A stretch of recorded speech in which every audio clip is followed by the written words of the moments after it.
NDEs, which is near-death experiences. It's like they float above. They're up there and they're looking down. Yes. But the other thing is about the near-death experience. Quite a few people have said they've gone through a tunnel. And I've noticed a common theory that people who are healers, usually have an ancestral healing background or psychic background. And also some people, when it's just been brought on, it's usually because they've had a near-death experience. Did I ever have a near-death experience? And I thought, oh my God, I did. When I was prematurely born. Okay, so I want to talk about a topic that I've been wanting to talk about for a long time, and it's NDEs, which is near-death experiences. I've been fascinated about this because I've seen documentaries and people that talk about where they've nearly died. So they've lived to tell what they've seen in that death experience. And there's a common theory here. Not a common theory, but a common vision that people have seen when they have nearly died. So patients who have flatlined in hospital, or people who have been declared medically dead because, you know, their brain has stopped functioning or whatever, or people who've been in car accidents where people are trying to do CPR on them. A lot of, I noticed there's been a common storyline with people that have seen and touched the other side. And what they've said is they almost like come out of their body. So it's almost like an out of body experience where they start moving away from their physical form and they can see themselves in the ether, and they can recount what's happened in that situation. And the reason why we know that this has happened, because they come back to live the day, and they have been able to recall conversations of people and all the circumstances that surround bringing them back to the present time. Sometimes they could be out of it and their eyes aren't even open, but they can still describe the person that's come in that moment in time, describe who's been wearing what and whatever, even if their eyes were closed and because they were in a coma. But they can still see out of body the things that are going on. So already you don't need your eyes to see. It's their spirit or whatever come out of their body to see that body, right? Yeah, I've actually read quite a lot about that as well. It just reminded me as you're talking about that.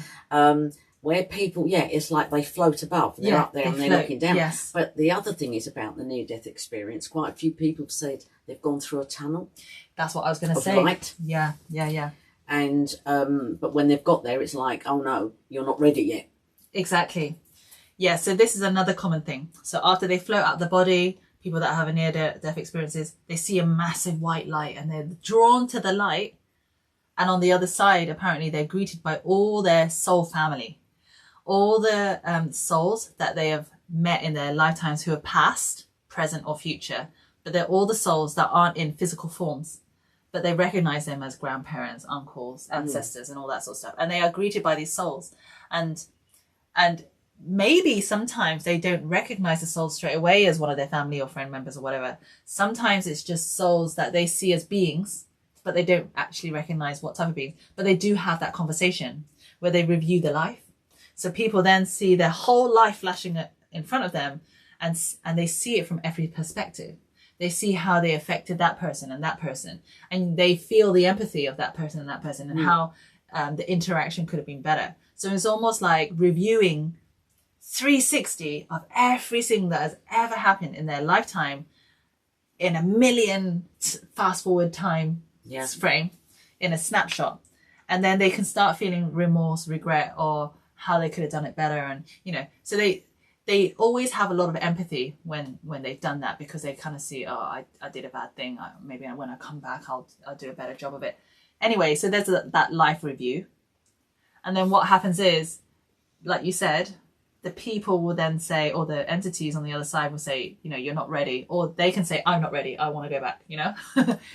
Either way, your soul is made then to go back into that physical form. And that's when they come back to retell what happened when they left their body. And this is when I call the near-death experiences. And what I wanted to say was, because I've got this place, Pilgrims of the Goddess, and I have people coming from all around the world, people who are spiritual or healers tend to be drawn to my place. They are the people that come to Glastonbury because they see, they understand that Glastonbury is the heart chakra of the earth. They understand that there are energy points here and pilgrimages here to see, because it's very strongly connected to the Essenes, Jesus and the disciples. And that's why people who are healers and spiritual people come here, because it's like for like attracts. And because of that, I'm able to meet so many healers. And I started noticing, because I get to talk to these people and understand the stories.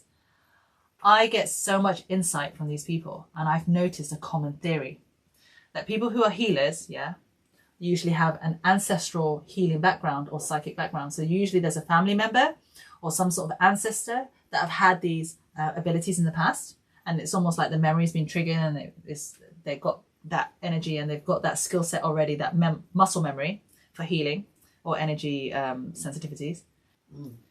So I was thinking about myself. I was like, do you know what? I'm a healer. I do healing things and I'm very sensitive to energy. I've always had it since I was young, but then I forgot all about it when I was like married, because my ex-husband wasn't, sensitive to those things. So I completely forgot about it. But as soon as I got divorced, my trauma made me go back to that thing that I had ever since I was little, and I forgot all about it.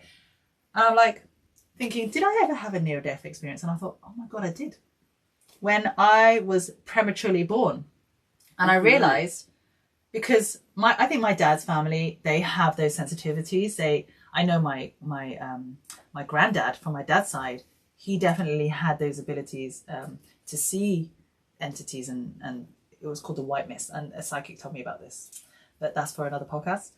However, I was prematurely born, and I remember my mum was pregnant. She'd just been found by the British Navy ship. She was taken to a refugee camp. She never ever had a baby before. She wasn't educated. She had to mime to the refugee volunteers how they could help her. She's like, my water's broken, and like she had to really kind of explain what was going on in her body. But if I wasn't found quickly, then I would have died if it wasn't for the NHS staff saving me, because all the amniotic fluid was gone and I was like born dry basically. I reckon that was probably my near-death experience, the birth basically. Because I was in NICU for a long time, which is the neonatal intensive care unit. So I feel like maybe that was the beginning. When I was born, I was just fighting for my life. And I feel that's where my sensitivities first came in. But do you have any family members that have, or ancestors or anyone you know that have had healing abilities or any interest in the spiritual realm? Well, my mum said when I was 7, I told her that I just knew things before they happened, or people coming in, or phone calls, stuff like that. And she said to me she was psychic, and my grandmother was psychic. It runs through their family. And then I remember a great uncle of mine once saying to my mum, "Oh, our family, they're like witches." Really? And I didn't think to ask, but I understood what he was saying. I think it runs definitely through their family. But recently I was told through this mentor of mine, the one that does the dragon reiki, I found she's really good. I had a reading with her, and she's really good. And she said to me she can see my ancestors going back, like psychic, but on my dad's side of the family. Okay. Going back, I can't remember.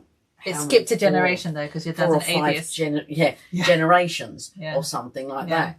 But more than one generation. I don't know. But she said that, but I've got no proof of it, because none of them are alive, and I can't find out, and I don't know. So that's interesting, because if you know for definite it's from your mum's side, because she's told you, and then you know your dad as well, like perhaps from the previous. As she said, but I don't know anything about them, and don't really know. That explains a lot why you're like doing it all now.